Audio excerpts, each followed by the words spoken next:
Hey guys, welcome back to my channel. Let's study. So I'm back with the third part of our chapter, atoms and molecules. So in today's video, we are going to do about molecule of element, and so many. So start. First, we know that what is a molecule. Molecule is a group of two or more atoms. Molecule दो या दो से ज़्यादा atoms का group होता है जो कि बहुत टाइटली केमिकल बॉन्डेड होता है डिफरेंट फोर्सेस के थ्रू. इसकी डेफिनेशन भी आ सकती है एग्जाम्स में. Let's move on. अब आता है molecule of element. Molecule of element मतलब कि उस एलिमेंट में कितने मॉलिक्यूल्स हैं. ऐसा होता है कि कुछ एलिमेंट सिंपल एक एटम के बने हुए हैं, कुछ होते हैं दो या दो से ज़्यादा बने हुए हैं, और उसी को हम क्या कहते हैं, एटॉमिसिटी. मतलब कि the number of atoms present in the one molecule of the element. कितने एटम्स एक एलिमेंट के एक मॉलिक्यूल में प्रेजेंट हैं. और जो एटॉमिसिटी होती है वो डिफरेंट टाइप्स की होती है. Monoatomic, diatomic, polyatomic. तो अब हम इनके बारे में थोड़ा सा पढ़ते हैं.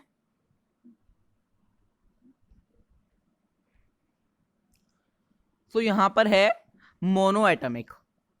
मोनो एटमिक वो मॉलिक्यूल्स होते हैं जो सिंपल एक सिंगल एटम के बने हुए होते हैं. मोनो आ रहा है तो ओनली सिंपल एक हो गया. अब आते हैं डायएटमिक पे. डायएटमिक मॉलिक्यूल्स वो मॉलिक्यूल्स होते हैं जो दो एटम्स के बने हुए होते हैं, टू एटम्स. जैसे कि hydrogen H2, oxygen O2, nitrogen N2, chlorine Cl2, इस तरीके से.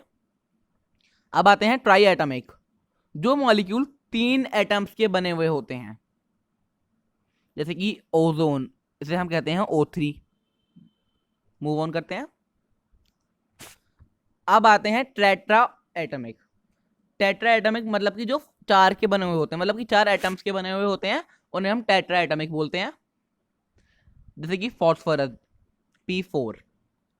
अब आते हैं पॉली एटमिक.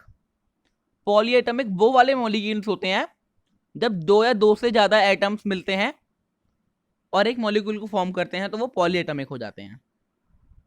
और जो हमारे जितने भी मेटल्स होते हैं वो सारे हमारे मोनो एटमिक होते हैं, और जितनी भी हमारी गैसेस होती हैं वो हमारे डाई एटमिक होती हैं.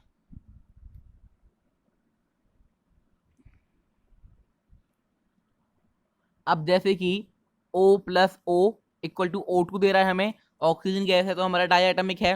O प्लस O O3 मतलब कि हमारा ओजोन हमारा ट्राई एटमिक है. फॉस्फोरस इसका हम लिख सकते हैं P4, वो हमारा टेट्रा एटमिक है. और सल्फर S8 वो हमारा पॉली एटमिक है. अब हम आते हैं मॉलिक्यूल ऑफ कंपाउंड्स पे. मॉलिक्यूल ऑफ कंपाउंड होता क्या है. मॉलिक्यूल ऑफ कंपाउंड का मतलब कि एटम्स ऑफ टू और more different types of elements in a single compound.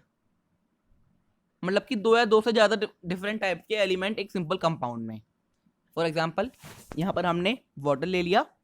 Water का फॉर्मूला हमारा होता है H2O, और एक किससे बना हुआ होता है हमारा, हाइड्रोजन और ऑक्सीजन से.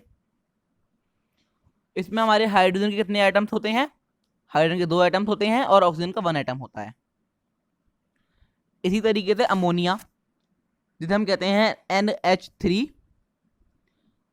इसमें हमारे कौन कौन से कंबाइनिंग एलिमेंट्स होते हैं, नाइट्रोजन एंड हाइड्रोजन.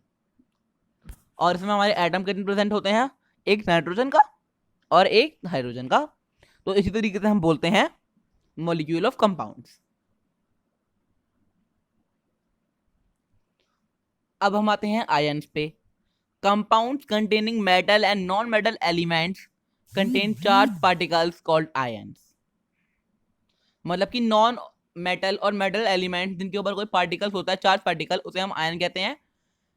और हम कह सकते हैं आयनिक चार्ज पार्टिकल होता है जिसके ऊपर कोई पॉजिटिव या फिर नेगेटिव चार्ज होता है. और एक पॉजिटिव चार्ज आयन को हम क्या कहते हैं, कैटायन. और एक नेगेटिव चार्ज आयन को हम कहते हैं anion.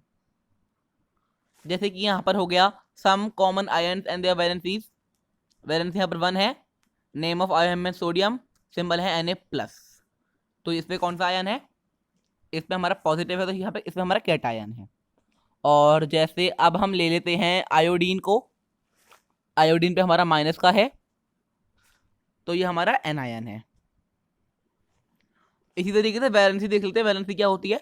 Valency is the combining capacity of an element. इसके बारे में हम नेक्स्ट वीडियो में बहुत अच्छे से डिस्कस करेंगे। अब हम आते हैं केमिकल फॉर्मूले पे। किसी भी कंपाउंड का केमिकल फॉर्मूला होता क्या है? किसी भी कंपाउंड का केमिकल फॉर्मूला उसका सिंबलिक रिप्रेजेंटेशन होता है उसकी कंपोजिशन के साथ। मतलब कि हाइड्रोजन और वाटर की केमिकल कंपाउंड को हम क्या कहते हैं? Hydrogen oxide H2O water, CaO calcium oxide. और अब हमारे दिमाग में क्वेश्चन आता है कि जो हमारे केमिकल फॉर्मूले हैं वो फॉर्म किस तरीके से होते हैं यार? इनके बीच में भी तो कुछ होता होगा फॉर्म होने के लिए। तो इस सब का पूरा डिपेंड होता है वैलेंसी पे। और कुछ क्वेश्चंस में हमें फॉर्मूला निकालने के लिए वैलेंसी दी जाती है, या फिर हम 30 तक या फिर 50 तक वैलेंसी याद कर लेते हैं, पर उसके आगे हम ज़्यादा याद नहीं कर पाते। तो वैलेंसी को निकालने का भी तरीका होता है। So in next video we will do about this. हम नेक्स्ट वीडियो में क्या करेंगे? हम नेक्स्ट वीडियो में वैलेंसी को निकालने का तरीका देखेंगे, केमिकल फॉर्मूले बनाने का तरीका देखेंगे, और मोल कॉन्सेप्ट को पढ़ेंगे। सो आई होप डेट आपको वीडियो अच्छा लगा होगा, अच्छा समझ में आया होगा। तो thanks for watching. Meet in next video.